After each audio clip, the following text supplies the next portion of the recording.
Semangat pagi Sobat Empati. Hari ini seneng banget kalau gue boleh kembali sharing. Hari ini akan sedikit ada judulnya Malaikat Tak Bersayap.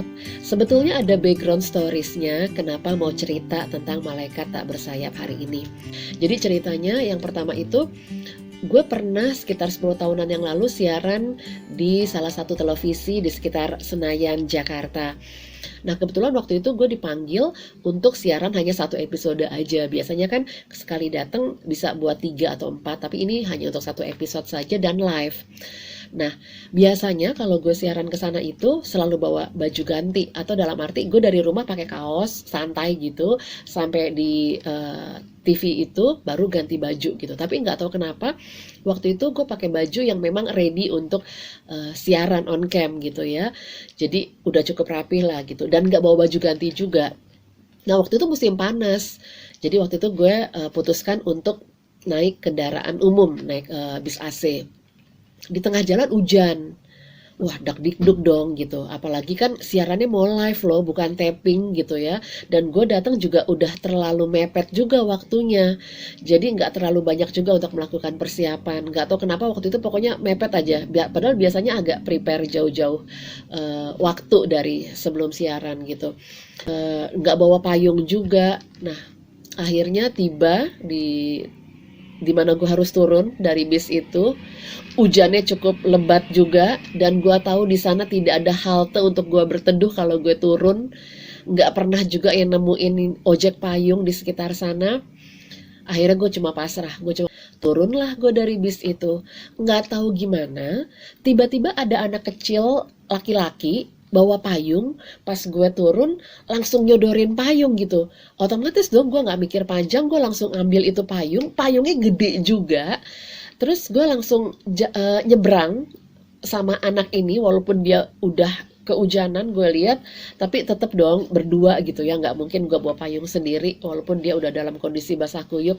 Gue berdua akhirnya nyebrang, dan dia juga berdiri di posisi nyebrangin, karena memang di sana itu susah untuk nyebrang karena kendaraan tuh lalu lalang segala macem, itu cukup lama.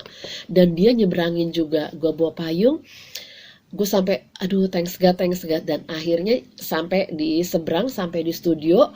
Gue langsung kasih itu payung ke anak itu, dan gue mau ambil uang dong. Gue buka tas mau ambil uang, tapi anak itu udah keburu kabur. Anak itu lari dada gitu. Terus gue sampai gini, aduh ini anak belum gue kasih duit gitu, dan gue tahu dia nih pasti ojek payung gitu kan. Kepikiran gue sampai pokoknya gelisah lah. Gue nggak damai sejahtera karena gue ditolong di saat yang tepat. Akhirnya siaran selesai. Biasanya kalau selesai siaran ada ketemu bapak supir dari TV itu, biasanya kita diantar pulang. Nah waktu itu gue nolak gitu. Gue bilang enggak, gue mau pulang sendiri, karena memang waktu itu tujuan gue adalah gue akan nunggu anak itu di depan tempat tadi gue dikasih payung sama dia. Gue akan tunggu sampai ngelihat dia, walaupun gue nggak tahu mukanya, karena kan ngelihatnya cuma sekilas dan cepet. Waktu itu kan cepet ya kondisinya. Terus gue tunggulah anak itu sekitar 1 jaman lebih, karena memang hujan udah nggak turun lagi. Itu nggak ada anak itu. Padahal gue berpikir gini, ya Tuhan, siapapun yang akan gue temukan, anak kecil bawa payung, cowok, gue akan kasih siapapun itu gitu. Gue pikiran gitu, karena gue nggak inget wajahnya sama sekali. Tapi setelah 1,5 jam, hampir 2 jam, nggak ngeliat anak kecil laki-laki sama sekali ojek payung di situ. Pulanglah gue dengan cukup sedih. Dalam perjalanan sampai ke rumah itu, dan akhirnya gue berpikir bahwa memang cukup banyak malaikat-malaikat tak bersayap gitu di sekitar kita. Terus kejadian yang kedua itu adalah belum lama ini anak gue kecelakaan motor gitu ya. Kecelakaan motor, ada kesalahan di mana memang kita nggak bisa pakai asuransi. Terus juga dia harus operasi wajah. Kita ada tabungan tapi tidak cukup untuk membayar biaya operasi, karena sebelumnya kita sudah dapat rinciannya untuk operasi wajah sekian, dan kita tahu jumlah tabungan kita ada berapa, itu nggak cukup gitu. Tapi kita udah putuskan bahwa anak ini harus dioperasi secepatnya, karena kalau nggak kan nanti kebentuk kulit-kulit yang bikin dia jadi makin susah gitu nanti untuk dilakukan recovery. Operasi sudah, dan kita terima perincian belum cukup juga sampai akhirnya kita cari, saya cari di tas ada berapa sampai receh-recehan pun dikumpulin gitu, dan puji Tuhan akhirnya terkumpul. Saat itu kita bisa pulang tanpa minjam dari siapapun juga, puji Tuhan banget. Dan itu betul-betul jumlahnya pas, sesuai banget dengan angka yang dimana kita harus bayarkan gitu. Saya sampai takjub, sampai ya Tuhan gitu. Dan udah nggak mikir lagi besok, untuk hidup next itu apa, nggak, sama sekali nggak mikir ke sana. Yang penting saat itu cukup untuk hari itu gitu. Kemudian pulang dari sampai di rumah besoknya dapat banyak kiriman tuh makanan dari teman-teman. Terus juga nggak saya sangka saya dapat transferan 2 kali dari orang yang saya hanya bertemu 1 kali aja, tapi memang dulu pernah siaran sama suaminya, tapi itu dulu banget. Saya nggak tahu dia dapat informasi dari mana anak saya kecelakaan. 2 kali dia transfer uang ke saya, padahal saya nggak pernah duduk bareng sama ibu ini. Saya pernah siaran sama suaminya, tapi itu udah lama banget. Dan sama ibu ini pun hanya ketemu 1 kali, dan nggak pernah duduk bareng juga enggak, cuma ketemu sekilas, tapi yang transfer ibu ini gitu.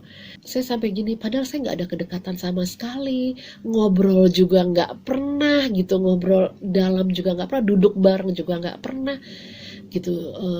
Justru malah dari orang-orang yang mungkin omongan seseorang itu atau tindakan itu mungkin sederhana buat dia, tapi ternyata berdampak banget gitu buat saya pribadi. Momen dimana mengubah hidup saya, yang tanpa kita sadari, baik itu perkataan, kemudian juga mungkin tindakan kita yang mungkin kecil, tapi ternyata berdampak buat orang lain, atau mungkin berdampak buat kita gitu.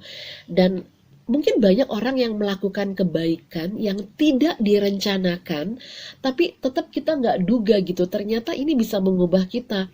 Ternyata saya berpikir bahwa banyak sekali malaikat-malaikat tak bersayap yang ada di sekeliling kita, dan kita pun sebetulnya bisa menjadi malaikat tak bersayap buat orang-orang yang ada di sekeliling kita gitu. Jadi kesimpulannya adalah kebaikan itu harus kita lakukan kapanpun, kita harus lakukan terus-menerus supaya kita bisa mendapatkan damai sejahtera, kebahagiaan gitu.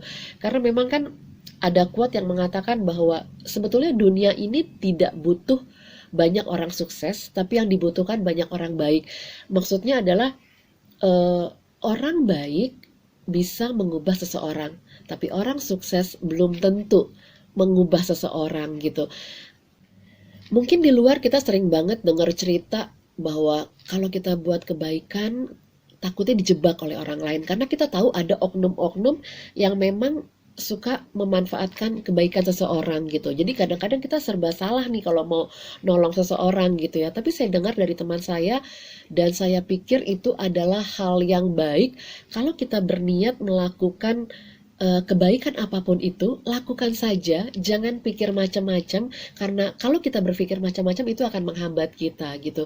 Jadi lakukan semampu kita, dan kita anggap itu pemberian, tapi tetap kita harus mengukur, kita harus punya wisdom. Jangan sampai karena kasihan akhirnya kita pun jadi kekurangan, kita jadi kesusahan. Itu nggak bijak juga gitu. Ada istilah garam dan terang. Jadi bagaimana kita bisa menghadirkan rasa ke orang-orang yang ada di sekeliling kita, bahkan mungkin orang-orang yang kita nggak kenal.